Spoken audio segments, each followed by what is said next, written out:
내가 군대에 있을 때 좀 허무맹랑한 이야기지만 내 자신을 속였던 적이 좀 많은데, 사람들이 자기 자신에게 암시를 걸고 그러면은 막 밖에 외부적인 거나 정신적인 거나 그런 걸 컨트롤할 수 있다고 막 그러잖아. 그래서 막 옛날 선인들 보면은 막 참선하고 막 이러면서 혼자만의 그 공간 안에서 막 생각하고 이러면서 그런 걸 막 깨우치고 자기 외부적으로 있는 그런 타격이나 이런 거에 막 피해를 입지 않고 막 그러잖아.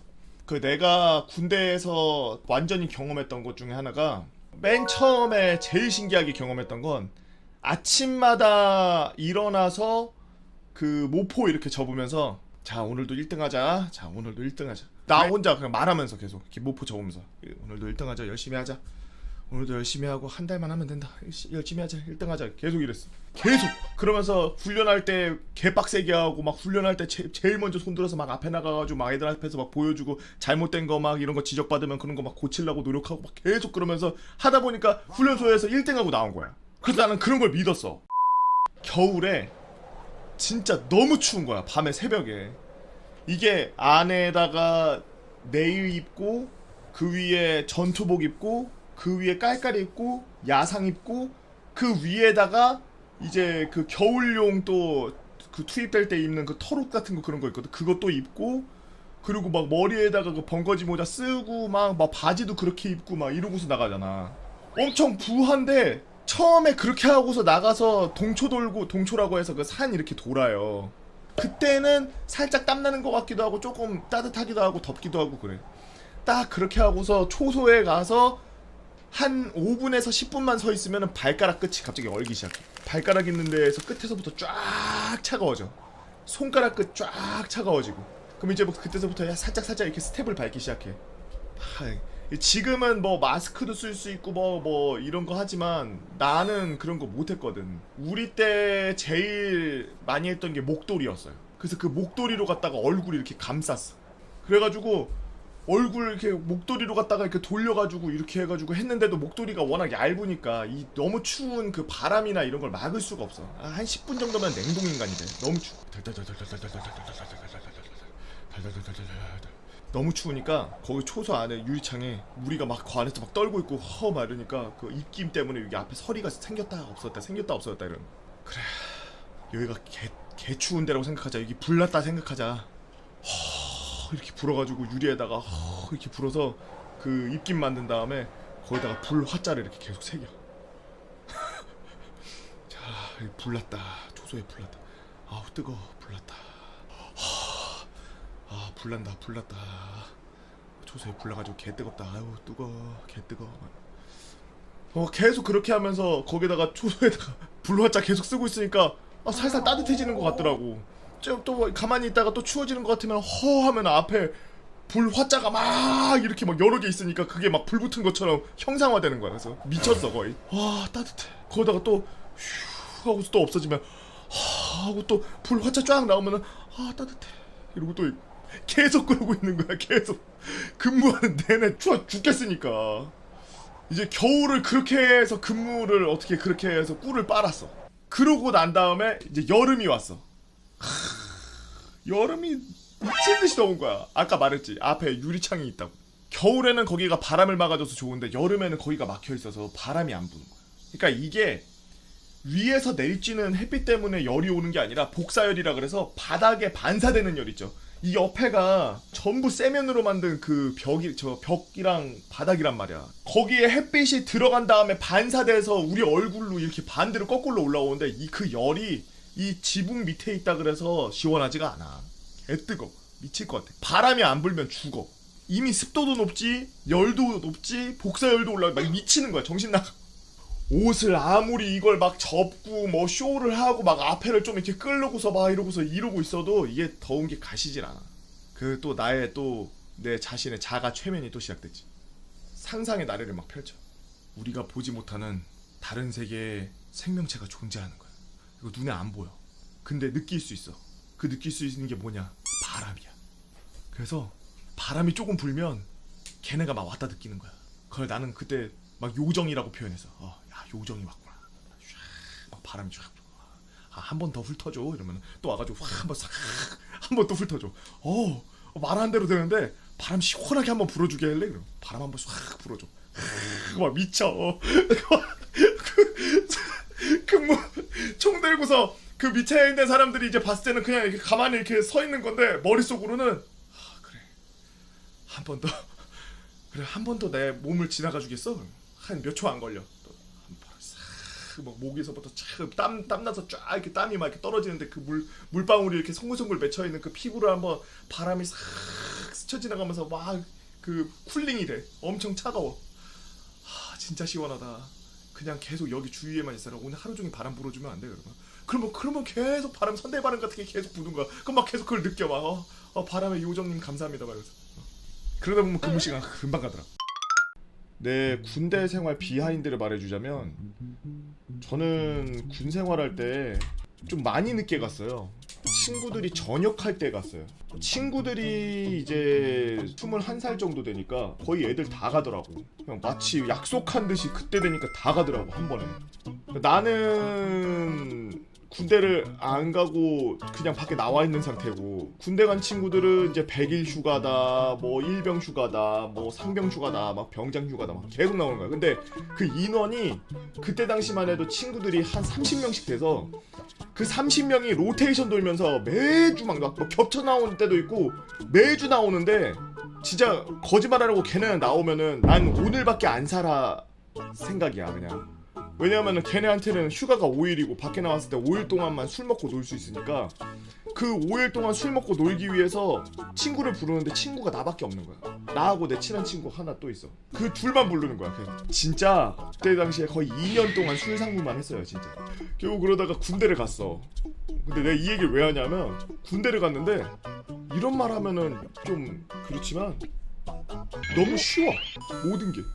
훈련소 때도 그렇고 군 생활도 그렇고 내무 생활도 그렇고 다 쉬워. 왜냐? 2년 동안 술 먹으러 나오면은 군대 얘기만 하는 친구들 때문에 30명이 로테이션 돌면서 나온 그 2년 내내 매일매일 술 먹으면서 군대 얘기를 들었더니 과외를 받은 거야.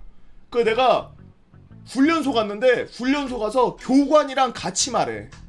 교관이 말하고 있으면 옆에 있는 내 동기한테 그래가지고 사과 까듯이 까는 거야. 그러면 앞에서 하지 한우 사과를 쥐듯이 쥐고 뭐 손가락을 낀 상태에서 구부린다. 팔꿈치가 붙을 때까지 구부린 다음에 팔이 90도가 되게 접어서 옆에 친구한테 다 말하고 있는 거야. 동기한테. 동기가 막 신기해. 너 왜 이렇게 잘 알아? 막 잘 알아. 뭐 친구들한테 들었어 그냥 막 이러고 말았어. 나중에 훈련소 1등을 했다? 훈련소에서 최우수 훈련병으로 나왔어요 제가. 또 이거 상장 자랑을 안 할 수 없지. 상장인 줄 알고 사업자 등록증 깔 뻔했네. 이거 맞네. 투스타한테 받은 상장이에요 이게. 훈련소에서 신병교육부 1등이고 컬처킴 소장님한테 받은 거예요. 왜냐하면 내가 어렸을 때 상장 받은 거 이거 하나밖에 없거든. 이거하고 반장 뭐 임명증 뭐 그런 거하고 그런 거밖에 없어. 상장이 이거밖에 없어. 야, 고입 오셔나. 저 나중에 내가 저 프린팅해서 저 코팅해가지고 집안 가보로 돼. 인생 특 자랑할 거 군대에서 1등한 거밖에 없어. 아니 그래가지고 훈련소 1등하고서 나오는데 동기들이 와 말도 안 돼. 왜냐면은 내가 엄청 동기들 사이에서는 되게 까불이었거든. 막 엄청 까불고 그러는데 훈련할 때는 앞에 나와서 시범 보일 사람 그러면 무조건 손 들고 나가고. 왜냐면 난 다 할 줄 아니까. 난 다 하니까.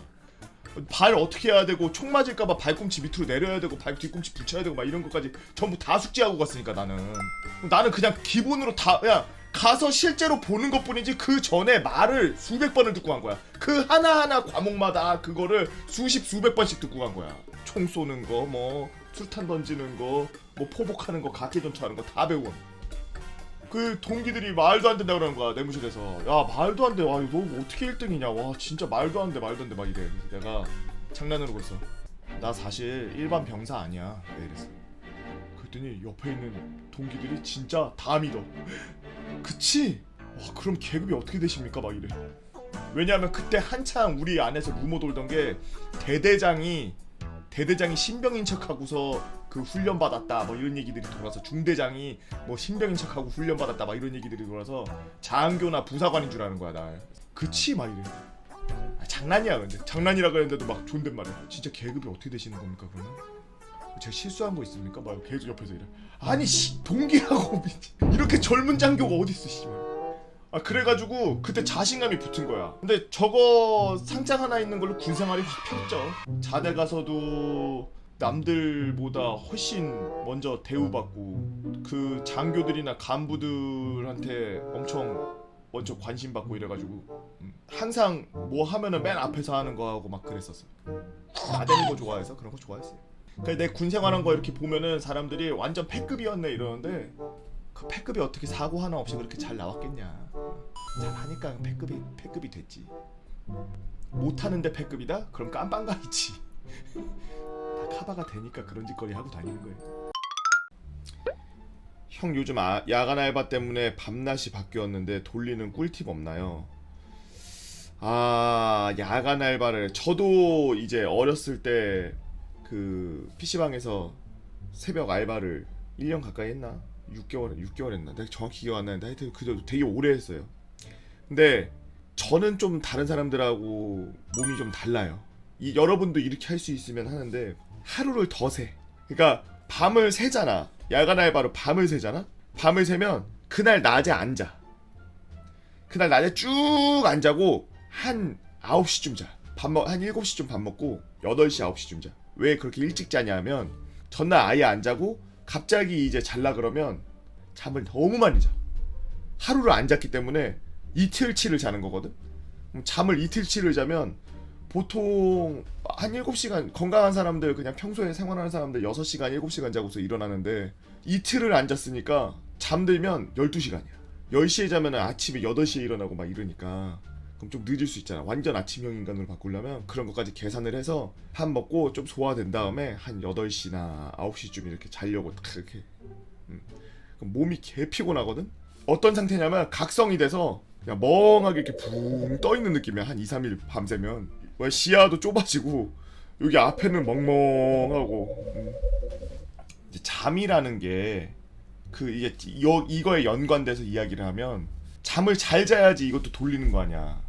근데 잠이라는 게 그 사람 심리에 그게 되게 저게 많이 먹어요. 다음날 무슨 중요한 일 있고 뭐 어디 놀러 가고 뭐 이러면 잠을 못 자요. 이게 이런 생활 패턴이 밤에 생활을 하고 낮에는 자고 이 생활을 한 10년을 하니까 몸이 너무 안 좋아지는 거야. 그래서 내가 작년부터 바꿨잖아. 아침으로. 근데 아침으로 바꾸고 나서는 방금 전에 말한 그런 게 없어요. 잘 자. 그러니까 밤낮을 바꾸려면 제일 좋은 건 하루 날 새고 몸을 지치게 하고 그런 다음에 자는 게 제일 좋고, 그리고 두 번째로 잠이 만약에 내가 그렇게 했는데도 잠이 안 와. 그러면은 낮에 운동을 해. 그럼 잠 개 잘 와요. 해보면서 한 2시간 정도 운동하고서 밤 되면은 몸에서 오늘 활동 많이 했다, 자야 된다 그러고서 자는 그 호르몬이 막 미친듯이 나. 운동을 막 빡세게 할 필요도 없고 해를 보면서 좀 이렇게 걷고 밖에서 이렇게 활동하는 것만으로도 불면증이나 그런 걸 없앨 수 있고, 그리고 밤낮을 바꿀 때 또 사용을 할 수가 있죠. 나는 그 밤새고서 낮으로 돌리는 걸 되게 잘했거든요. 제가 전 하루면 돌아가요 그게. 그래서 나는 몸이 되게 적응성이 빠르구나. 어느 정도냐면 내가 만약에 전날에 무슨 예를 들면 할아버지 산소에 가야 돼서 아침에 새벽 5시 반에 일어나야 돼. 그러면 알람 맞춰놓고 5시 반에 일어나서 뭐 할아버지 산소 갔다 오고 그 다음날 되잖아.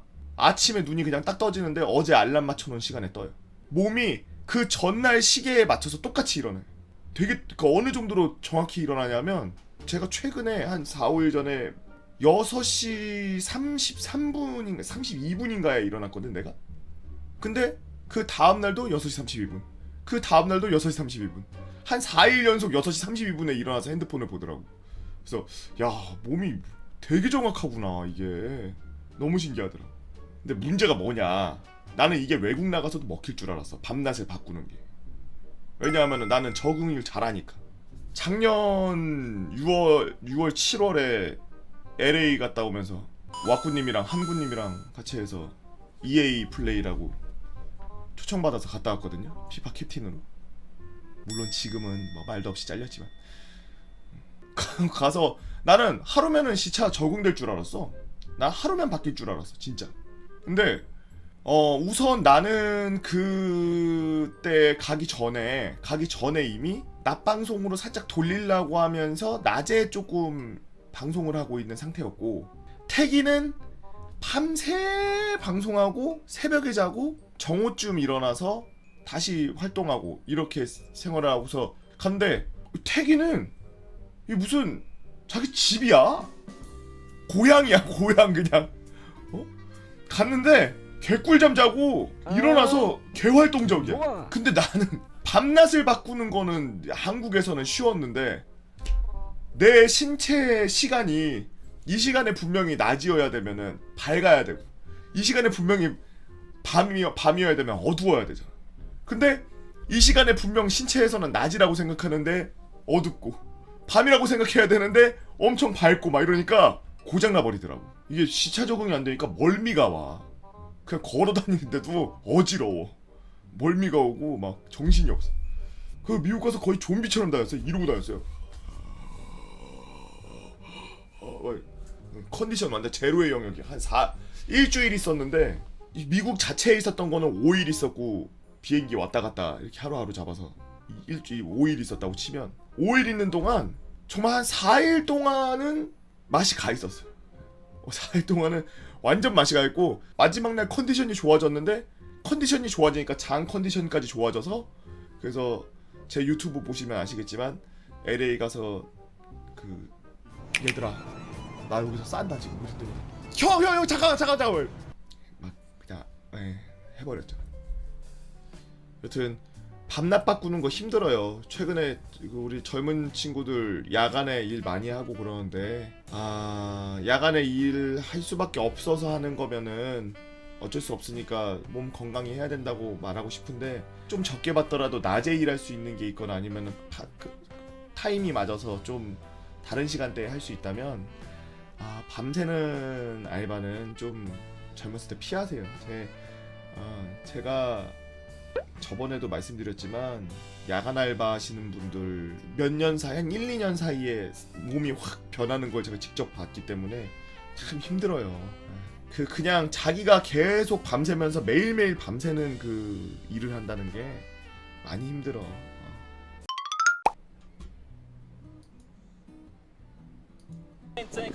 잠깐, 목소리가 러시아인데?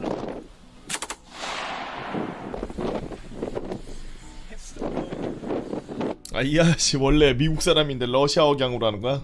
근데 총 쏠 때 실제 뭐 귀에 아무것도 안 대고 쏴도 이명밖에 안 들리고, 나중에 계속 살면서 그냥 삐 소리만 나지 뭐 크게 이상 없잖아. 계속 살면서 삐삐 소리만 날 뿐이지 뭐. 근데 저는 그 귀마개 꼭 써요. 여러분들은 그렇게 사세요. 저는 총 쏠 때 귀마개 씁니다. 제가 옛날에 혼자 살 때, 그때 바로 옆에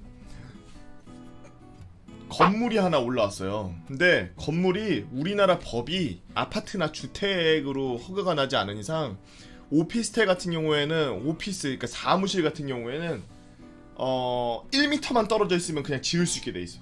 바로 옆에 있는 그 오피스텔이 올라오는데, 내가 북향이었는데 내 쪽으로 건물이 올라오는 거야, 벽이. 근데 그때 진짜 시끄러웠거든. 어느 정도로 시끄러웠냐면, 이게 약간 그 공연장이 보면요, 옛날 그 로마 애들 그런 것도 보고, 공연장 같은 거나 이런 걸 쭉 보면 약간 요렇게 안으로 홈이 이렇게 파져 있고, 가운데 있는 사람들이 막 노래 부르고, 거기 있는 사람들이 막 뭐 연기하고 이러면 주위에 있는 사람들이 되게 그게 가까이서 들리는 것처럼 들리고 울리고 막 이래서 되게 더 장엄하게 들리고 막 그러는 효과가 있거든. 근데 이게 공사장이 그렇게 돼 있는 거야.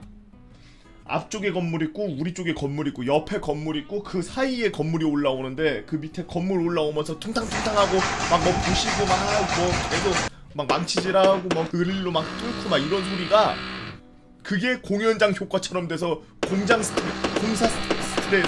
스테레오로 들립니다. 그때 당시에 저는 방송을 새벽 한 6시, 5시 정도까지 하고, 잠자고서 일어나서 한 12시나 1시쯤에 이제 뭐 밥 먹고 그러고서 한 3, 4시쯤 방송을 키고 이럴 때였어요. 오후에 방송을 키고 새벽에 방송을 끄고 낮에는 자는, 아침에는 자는. 아침마다 공사를 하는 거야. 아침마다. 그래서 시청에 민원도 많이 넣었어요. 제가 저뿐만이 아니라 그 동네에 있는 사람들이 다 넣었어. 너무 시끄럽게 해서.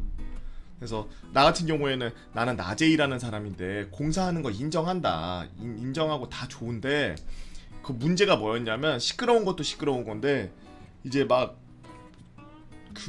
불 떼고 막 이래가지고 그 공사 현장에서 나오는 자재나 이런 걸 거기서 드럼통에다가 태우더라고. 근데 그게 내가 좀 고층에 있으니까 그게 막 다 창문이 그 패킹이 돼 있다 그래도 하도 오래된 오피스텔이니까 완전 밀폐가 안 되고 또 환기시키려고 문을 못 열 정도로 그 연기가 막 들어오는 거야. 그래가지고 여튼 뭐 연기는 안 나게 해달라 그러니까 나중에는 그 콘크리트 말릴 때 쓰는 그 팬 있잖아요. 그걸 갖다 놓고서 돌리더라고. 근데 시끄러운 건 그게 더 시끄러워. 밤 새도록 돌아가니까. 여튼 그때 제가 이어 플러그를 썼거든요. 이거 귀마개 잘 때 항상 저걸 쓰고 잤었는데 안대를 쓰고 잤었는데 되게 개운하더라고. 안대 쓰고 자면은 되게 푹 잘 수 있고 되게 개운해요. 단 하나 단점이 있는 게 이 고무줄 때문에 이 귀 뒤 여기가 아파. 이 귀 뒤에 있는데 여기를 계속 고무줄로 이렇게 누르고 있으니까 나중엔 좀 땡기고 아파. 그거 말고는 이거 안대 차고 자는 거 너무 좋아요. 특히나 겨울 같은데 따뜻하고 좋아. 내가 우리나라에 나오는 이 귀에다가 꽂는 거는 다 꽂아봤어. 진짜로. 플라스틱으로 돼 있는 거, 고무로 돼 있는 거, 뭐 스펀지로 돼 있는 거, 막 별의 막 유명한데 뭐 여러분들 이름만 대면 아는 뭐 땡M 뭐 이런 데 거 뭐 다 해봤거든. 정말 오랫동안 할 수가 없어. 자는 동안 8시간 10시간 동안 그 자는 동안 귀에다가 꽂고서 이걸 하고서 자기가 너무 불편하더라고. 귀가 아파. 우선 귓구멍이 아파. 단시간 동안 쓰는 게 아니라 하루 종일 끼고 있으니까 귓구멍이 아프더라고. 그리고 두 번째로 소리가 완전 방음이 안 돼. 밑에다 다다다다다 그러면은 이걸 끼고 있는데도 귀도 아프고 이것도 신경 쓰이고 그러는데 다다다다다다다는 소리가 이 사이로 살짝 막 들어와. 이렇게. 그래서 안 되겠다.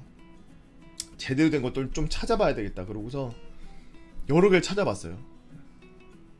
근데 독일 거가 있는데 제가 어디 상품이다라고 말하면은 조금 뭐 상품 광고하는 것 같으니까 말은 안 하겠지만 아주 애가 약간 무슨 물기 있는 것처럼 쫀득쫀득해요. 근데 물기는 없어. 그렇게 물기가 있는 것처럼 쫀득쫀득한데 이게 딱딱하지도 않고 말랑하지도 않아요. 근데 귀에 넣으면은 압박감이 없어. 귀 구멍처럼 커지다가 귓구멍에 그 살이 이렇게 누르고 있는 정도의 압력이 가해지면, 그러니까 압력이라고 표현하기도 힘들 만큼 그런 뭔가 자기 근처에 뭐가 이렇게 막고 있다라고 딱 느껴지면 막 살살 아주 천천히 부풀다가 안 밀고 그 상태로 그냥 멈춰. 그러면 귀가 딱 맞아. 완전 딱 맞는 거 있어. 저 누가 썼네. 오땡 팩땡이라고 있는데 그거 제가 주황색 썼었거든요. 그거 덕분에 몇 달 동안 공사할 때 진짜 편하게 잤죠. 그거 끼고 자니까 귀가 엄청 편. 그리고 그거 딱 끼면은 진짜 무슨 느낌이냐면 물속 들어가면은 물 여기까지 다 집어넣으면은 물소리 올라 이런 소리 나고 내 숨소리 들리잖아.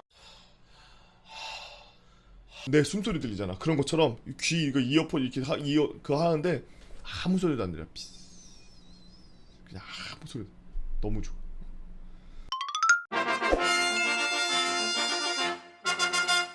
실제로 일본 살면서 느낀 한국과 일본의 차이. 나 4달러다님께서 올려주신 썰랑썰레입니다. 유튜브로 보시는 분들 구독과 좋아요, 알림 설정, 댓글 잊지 말고 한 번씩 눌러주시고요. 안녕하세요. 일본 생활 5년차 진이자 일본에서 직장을 다니고 있는 아재 진. 썰랑썰레를 보니 거의 대부분 군대 관련 썰이나 뭐 그런 것이 대부분인데 조금 신선하게 한 나라에 대해 자신의 모국과 다른 점이 어떤 것이 있는지 그런 것들을 써보게 되었습니다. 현재 시국인지라 해외여행은 꿈도 못 꾸고 지금 쓰려고 하는 나라가 일본이다 보니 여러가지 시국이 겹치긴 하지만 단순한 몇 박 며칠로 파악이 가능한 부분이 아닌 거주자가 아닌 이상 모를 만한 것들, 그리고 일본에 있는 유학생, 직장인 혹은 가족 비자 등으로 거주하고 있는 사람들이 있다면 도움이 조금이라도 되면 좋겠다라는 마음으로 한번 써보겠습니다. 전철.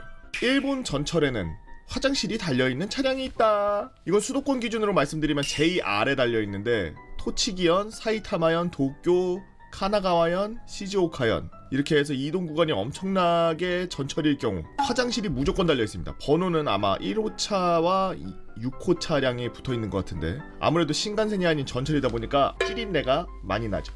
극혐. 두 번째, 전철에 지정석이 있음. 이것도 1번에서 설명했듯이 이동 구간이 긴 전철일 경우 그린샤라고 하는 지정석이 달려 있습니다. 거의 대부분 4번 차량인데요. 전철이라고 별거 아니겠지라고 생각하실 수 있지만 막상 타보면 무궁화호보다 조금 더 편한 느낌 듭니다. 차량 판매도 실시해서 지정석에서 맥주 한 캔 따면 괜찮습니다. 지정석의 가격은 거리에 따라 700에서 약 2,000엔 정도 했던 것 같네요. 세 번째, 여성 전용 칸에 대하여. 일본 모든 전철에는 출퇴근 시간 한정으로 여성 전용 칸이 있습니다. 거의 대부분 4번 차량이죠. 목적은 당연히 치안 때문이죠.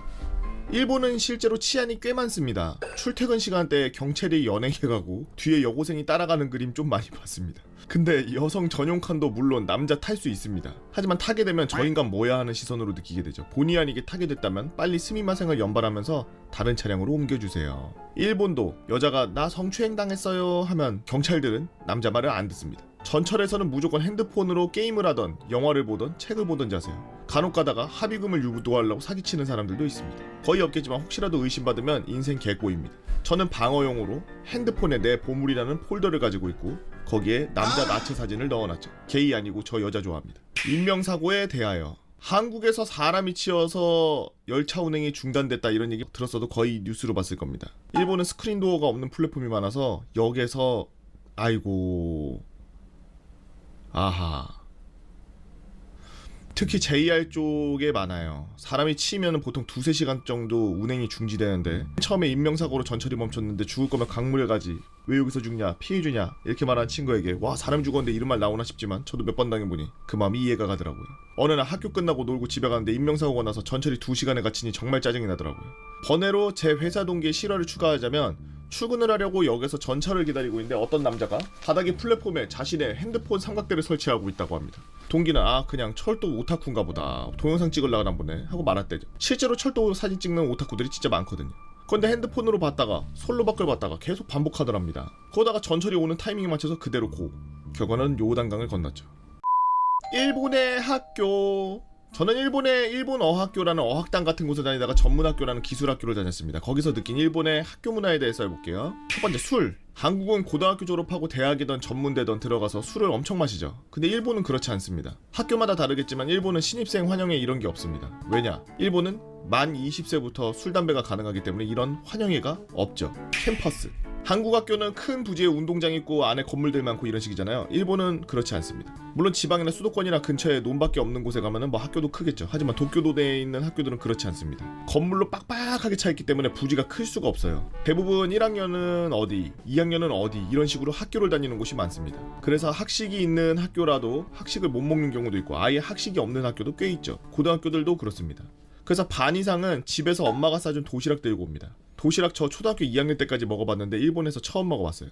구직활동과 회사. 저는 2018년도 구직활동을 시작했습니다. 한국에서 구직활동하면은 회사마다 채용 사이트가 있어서 거기에서 이력서 양식장 받아가지고 자기소개서 작성하고 기입하고 그러는 형식이라고 하면 일본은 각 학교 교학처에서 파는 이력서를 사서 직접 자필로 이력서를 쓰고 사진 붙이고 도장을 찍고 그걸 직접 기업 설명회에 참가하고 그 다음에 이력서를 전달하거나 아니면 거기서 인적성 검사나 간단한 필기 시험 후 합격 통보를 받고 난 뒤 면접에서 자필로 쓴 이력서를 인사 담당자에게 직접 전달해야 합니다. 왜 자필로 쓰냐고 학교 선생님에게 물어보니 일본은 원래 그렇다. 내 개인적인 생각이지만 거기에 사람 성격이 보이고 그게 성의가 느껴지기 때문이 아닐까라는 생각이 아주 주관적인 답변을 받았습니다. 면접. 한국에서 면접을 보다 보면 별의별 이상한 거 다 물어보죠. 신입은 웬만하면은 일본어로 야루끼라고 하는데 패기를 보여주면 웬만하면 좋게 평가해줍니다. 입사. 한국은 대학에 다니고 있다고 하더라도 회사에서 언제부터 와? 이러면 회사 다니고 그 안에서 학교 출석 인정되고 이러는데 일본은 그딴 거 절대 없습니다. 신입 공채일 경우 학교를 졸업하고 4월부터 입사하는데 모든 회사가 다 그렇죠. 그리고 회사에 합격하고 입사 대상자를 10월 초에 모아서 내정식이라는 걸 합니다. 별거 없습니다. 그냥 모여서 사장님이나 회장님 말하는 거 듣고 호텔 연회장 가서 술 마시고 놀아요. 사진은 내정식이에요. 우리 회사는 아닙니다. 회사 회식에 대하여. 일은 뭐 회사마다 다르고 상사 스타일도 회사마다 다르기 때문에 업무에 관한 거 신경 쓰지 않고 회식에 대해서만 쓰겠습니다. 회식은 대부분 이자카야에서 해요. 이자카야 가면 코스 요리 먹는데 인당 한 3만원 정도? 3,000엔가량 하는 노미호다라고 해서 2시간 동안 술을 무제한으로 마십니다. 중요한 건 이게 뿜빠이예요. 법인카드? 그런 거 본 적 없습니다. 들은 적 없습니다. 여자친구들한테 물어보니 원래 그렇다네. 여자친구가 있어? 나가. 일본인과의 연애. 연락.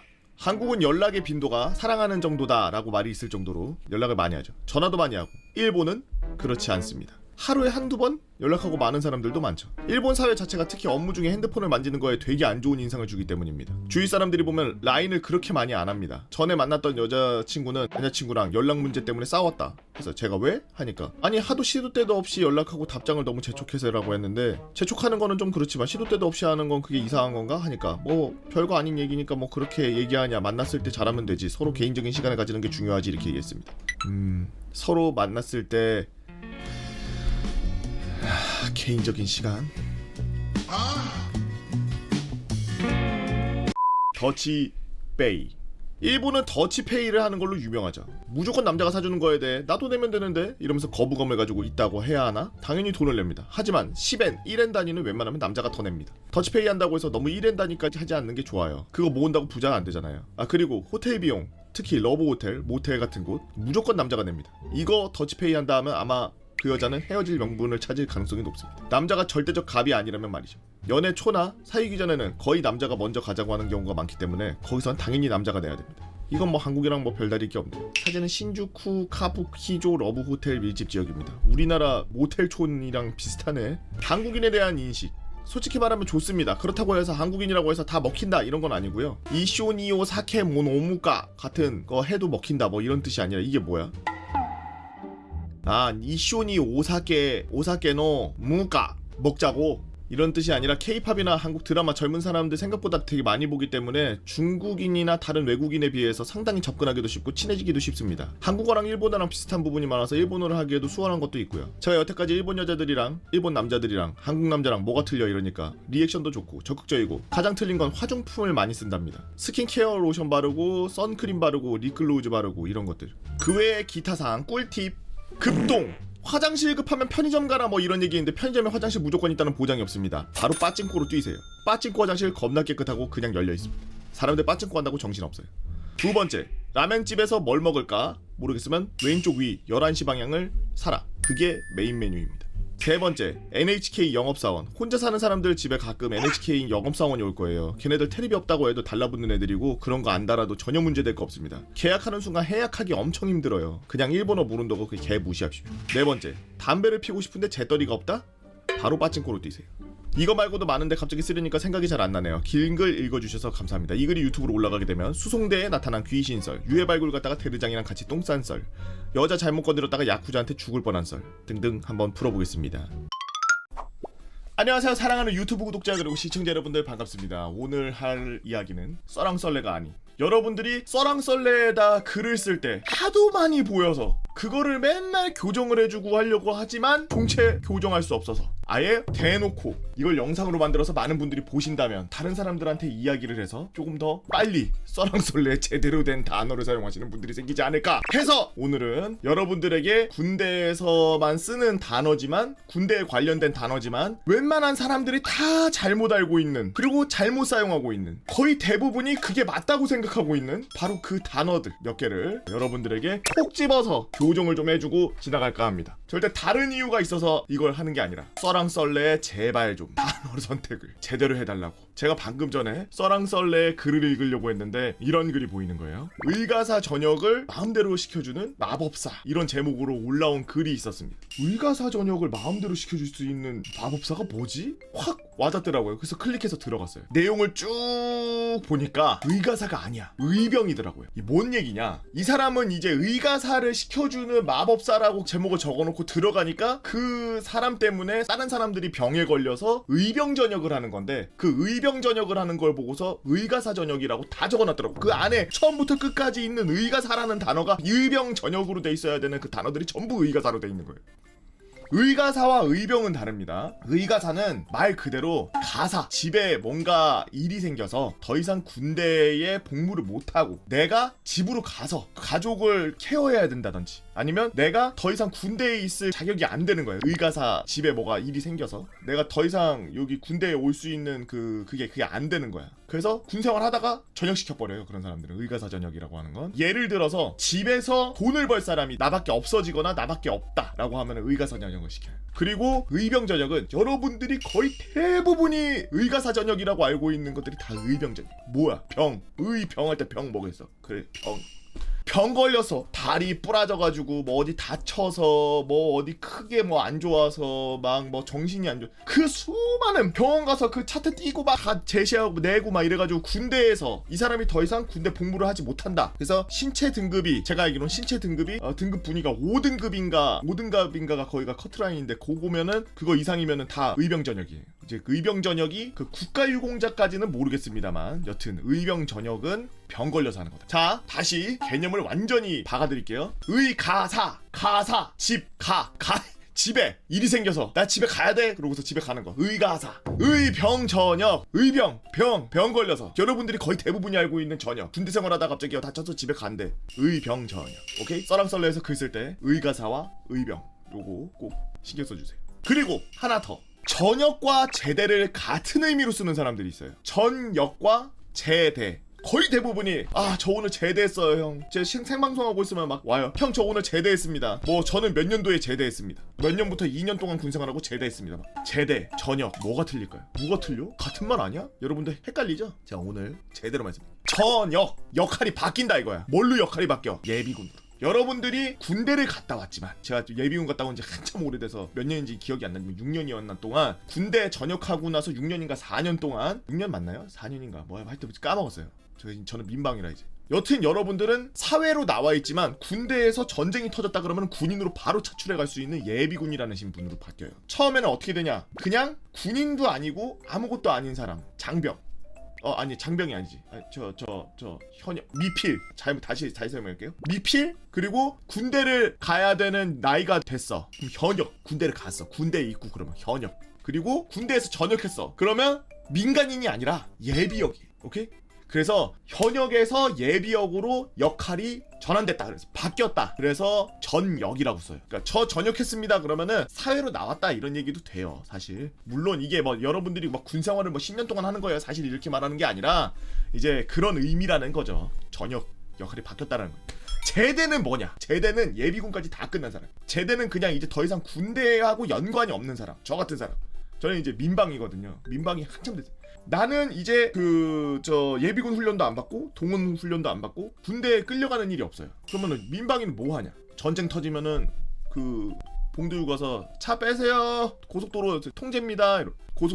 도로로 막 탱크들 지나가고 수송 차량들 지나가야 되니까 못 나가게 하고 차 못 나가게 하고 자연 재해가 일어났다든지 뭐 재난이 일어났다든지 뭐 이랬을 때에 민방위들 소집해서 아저씨들끼리 모여가지고 막 삽들고 뭐 누구 뭐 구출하러 간다든지 뭐 아니면 뭐 동네 약간 그런 평화를 위해서 동네를 지키는 민방위 로 바뀌어요. 그래서 전역과 제대 차이는 전역은 좀 더 젊은 표현이야. 좀 젊었을 때 나오는 표현이야. 내가 너 전역했다 그러면 이 친구 현역에서 예비역 됐구나 이렇게 하는 거고 저 제대했어요 이러면 완전 나이 든 사람이 전역에 비해선 한 10년 뒷 사람인 거야. 나 완전 제대했어. 예비역까지 다 끝난 거야. 군대하고는 이제 빠빠이. 군대하고는 이제 연이 없어. 내가 진짜 총 좀 잠깐 빌려주세요. 진짜 내가 들어가서 저 미션을 깨겠습니다. 제 퀘스트를 하겠습니다라고 전쟁 났을 때 뛰어가서 총 받아서 잠깐 뛰어가는 거 아니면 군대하고 연이 없어 이제.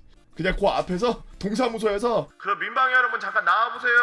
교통 통제 좀 해주시고 사람들 이렇게 안내 좀 해주시고 물자 나눠주고 그러는데 민방위 대원 여러분들 부탁드립니다. 이러면 민방위 대원들 다 나가가지고 그러니까 도와줘요. 사실 민방위 대원이라고 하지만 그때는 그렇게 막 뭐 사단이 나고 그러면 다 같이 돕겠죠. 그게 이 민방위고 이제 예비역이 끝나고 민방위가 될 때 그때 제대했다는 표현을 쓰는 거예요. 깜짝 놀래. 형 저 제대했어요. 예비역까지 다 끝나가지고 이제 진짜 군대에 대해 연이 다 끝나서 신나나 보다. 근데 봤는데 완전 어린 친구야. 20살 초반이야. 너 20대 초반인데 어떻게 제대를 해 그러면은? 저 제대했는데요? 그러니까 너 어떻게 제대했냐고 했더니 무슨 말이지? 저 오늘 신고하고 제대했는데 저 뭐 군인이라는 얘기예요? 막 이래. 아니 너 제대랑 전역이랑 의미 모르는 거 아니야? 그랬더니 군대 끝났으니까 제대죠. 아니 군대가 끝난 게 아니 너 예비군 가야지 그랬더니 예비군은 뭐 그냥 막 이러는 거야. 근데 여러분들 전쟁 나면 그대로 차출이에요. 안 가면 나중에 뒤져요. 전쟁 났을 때 군인 신분과 민간인 신분이 차이가 뭐냐? 군인 신분인데 전쟁 때 위의 명령권을 갖고 있는 그런 사람의 말을 제꼈다. 아니면은 거기에 광분해서 막 들이댔다. 지금이야 약간 완전 전시 상황까지는 아니지만 그래도 전면전은 안 하고 있는 상태잖아요. 그죠? 대치하고 있고 준전시 상황이긴 하지만 평시라고 볼 수도 없고 휴전 상황이죠. 전쟁 났는데 만약에 그렇게 뭐 대대장이 막 갑자기 자 우리는 이제 최전방으로 갈 겁니다. 조까 무슨 최전방으로 가 아저씨 장난쳐 막 이러면서 예비군이라고 막 이러잖아. 나라 안 가 꺼져 이러고서 돌아가고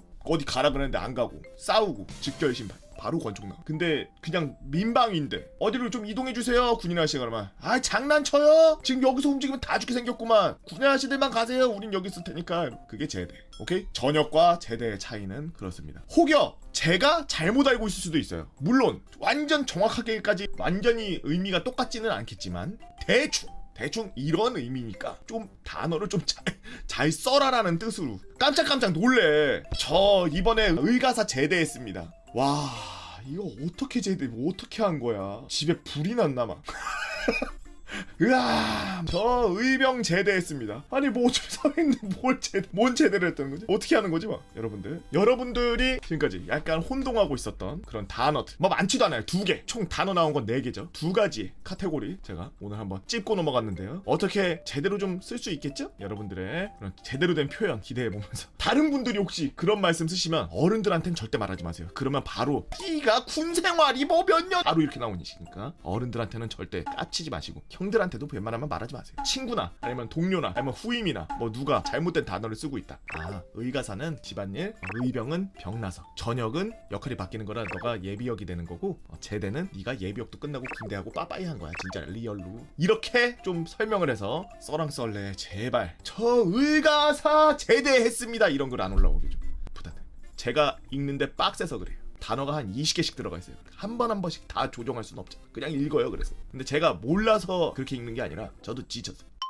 작년에 안테나로 크리스마스 트리 만들어서 썰 풀었던 양가놈이라고 합니다. 사실 제 인생은 그렇게 드라마틱한 일들이 많이 일어나지는 않았어요. 무슨 썰을 풀어야 하지 하면서 머리를 쥐어 짜내던 저는 그래 이 썰을 한번 적어보자라고 하고 초등학교 때 썰을 풀어보고자 합니다. 저희 아버지께서는 예전에 의류사업에 종사하셨던 분이셨어요. 그렇게 의류사업을 하시던 아버지께서는 어머니와 결혼하신 후 세탁소를 운영하시게 되었습니다. 어릴 때 꽤나 공부머리가 있던 저는 초등학교 1학년 때 멋모르고 아버지께 아빠 저 이 책 사주세요. 안 사주시면 저 공부 안 할 거예요 라고 땡깡을 부려서 책 한 권을 얻었는데 그게 어문회 한자 자격증 8급 문제집이었던 건 그 책을 받고 나서야 알았습니다. 그 책이 제 인생을 그렇게 바꿀 줄은 꿈에도 몰랐죠. 때는 2006년도 어느 날 초등학교 1학년 때 샀던 한자 자격증 8급 문제집은 어느샌가 7급, 6급, 5급, 4급으로 점점 올라가게 되었고 어라? 이놈 좀 보게 이 자식 좀 하는데 싶으셨던 아버지께서는 저에게 영어 수학 등 공부를 조금 더 시키시게 되었습니다. 그러던 아버지께서는 어느 날 무슨 계시라도 받으신 건지 아들아 미래는 중국에 있다. 미래는 중국이다 라고 하시면서 저에게 중국 여행을 가자고 대뜸 말하시더라고요. 사실 아버지께서는 중국에서 의류 사업을 다시 한번 해보려고 하셨던 거였고 저는 미끼였다는 걸요. 그렇게 아버지의 손을 잡고 중국으로 무작정 따라갔던 97년생 꼬꼬마는 처음에는 도시 한두 곳을 여행했습니다. 그러다가 백두산 여행에 가자는 아버지 꾀임에 넘어가서 백두산 근처에 있는 소도시에서 2달 정도 한국인 어른분들과 함께 중국어 회화 속성 마스터리 수업을 듣게 되었고 그렇게 발음부터 회화까지 마스터했습니다. 그 뒤로는 진짜 여행으로 베이징, 대련, 단동, 백두산, 하얼빈, 칭다오, 옌타이, 콩푸, 지난, 웨이하이, 샹하이, 쿤밍, 따리, 리장 대략 1년 동안 참 많이도 돌아다녔고 어라 이놈 보기에 2회차를 시전하신 아버지께서는 저에게 무언가를 보신 건지 저를 중국 현지 초등학교로 넣으시더라고요. 그렇게 저의 횟수로 3년, 실질적으로는 1년 반 동안 중국 초등학교 일명 소학 라이프가 시작되게 되었습니다. 저는 대한민국 국민입니다. 아주 확실히 하고 가네. 우리나라에서 가장 가까운 중국의 도시는 웨이하이라고 합니다. 인천공항에서 비행기 타고 1시간이면 도착해요. 저는 그곳에서 유학생활을 보내게 되었습니다. 한국의 초등학교는 전국이 6학년제로 통일되어 있지만 제가 있을 당시 중국의 소학은 5년제였어요. 당시 제가 살던 웨이하이에도 국제학교가 있었습니다. 많은 외국인, 특히 한국인이 웨이하이에 있는 국제학교에 다녔고 저도 그러길 원했지만 저희 아버지께서는 그 나라의 언어를 배우려면 현지 학교를 다녀야지! 라고 하시면서 현지인들끼리의 명문 소학으로 유명했던 징위엔 소학으로 보내주셨고 햇수로 1년을 다니다가 근처에 새로 생긴 사립소학인 제2 실험 소학으로 햇수로 2년을 다니고 한국으로 돌아왔죠. 하루 일과 소학의 하루는 한국과 비슷합니다. 9시 전에 학교에 가면 아이들끼리 모여 떠들다가 담임선생님이 들어오면 수업이 시작되고 우리나라와 마찬가지로 중국 또한 아침 조회가 있습니다. 하지만 제가 기억하는 중국 학교의 아침 조회는 좀 독특했죠. 전교생들이 학교 운동장에 모여서 아침 조회를 하는데 우리나라의 애국가 역할을 하는 의용군 행진곡이 나옵니다. 아무리 유학생이고 그래도 그 나라의 법을 따라야 한다지만 어린 제 눈에는 그 상황이 썩 좋진 않더군요. 아무튼 그렇게 조회가 끝나고 교실로 돌아와 수업을 계속합니다. 12시가 되면 점심 식사를 해요. 교내에 급식실이 있는 학교는 급식실에 가서 밥을 먹으면 됩니다. 하지만 급식실이 없는 경우가 많았죠. 그래서 점심시간이 되면 아이들이 도시락을 꺼내 먹거나 집이 가까운 아이들은 집에 가서 점심을 먹고 왔죠. 점심시간이 끝나면 낮잠 시간이 또 따로 있습니다. 여름에는 해가 길어서 그런지 2시간 반, 겨울에는 1시간 반 동안 낮잠 시간을 주는데 급식 시간이 1시간이라고 치면 1시간이 끝나고 2시간 반, 1시간 반입니다. 그럼 점심시간이 3시간 반, 2시간 반이야? 그럼 잠을 어디서 자느냐? 징위엔 소학에서는 학교에서 점심을 먹은 아이들이 반에서 책상 위로 올라가 잤다고 들었는데 물론 집에서 식사를 한 아이들은 그냥 집에서 자고 오고요.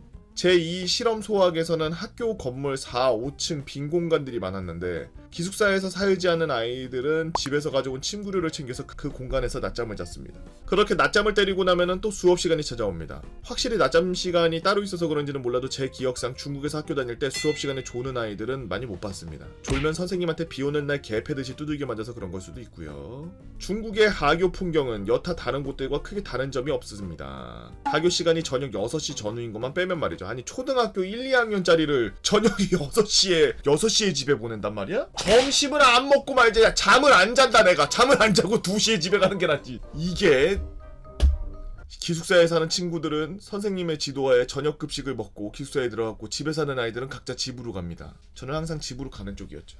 배우는 과목들은 크게 다르지 않습니다. 국어, 우리나라의 국어에 해당하는 과목인 국어 시간에는 우리나라와 같이 주로 그 나라의 모국어를 배웁니다. 근데 이 나라는 자라나는 9살, 10살, 11살짜리들한테 중국의 시조를 읽게 합니다. 중국 아이들은 10살 때부터 이태백과 두보의 시를 읽고 자랍니다. 뭔가 우리나라보다 진도가 한 템포씩 조금 빠르다고 느꼈어요. 쓰기라는 과목이 따로 있는 건 아니고 쓰기 시간이 있어요. 서예 시간 비슷한 시간인데 붓을 들고 한자를 쓰는 건 아니고 만년필로 냅다 그냥 계속 글자를 씁니다. 중국은 연필, 샤프, 볼펜, 노노노. 저땐 무조건 모든 시간 다 만년필을 쓰게 했습니다. 그래서 항상 책가방에 만년필과 잉크가 있었죠. 수학 시간. 수학도 우리나라보다 진도가 한 템포씩 빨랐는데 한국에서 중1 때 배웠던 방정식을 얘네는 초등학교 4학년, 그러니까 11살 때 배웠습니다. 전 다행히 그때 선행학습으로 한국 기준으로 중학교 2학년까지 선행학습을 하고 갔던 터라 다 밥이었죠. 문제 하나 가지고 낑낑대는 중국 애들 표정 보면서 가슴속으로 피어오르는 펄럭을 참을 수가 없더라고요.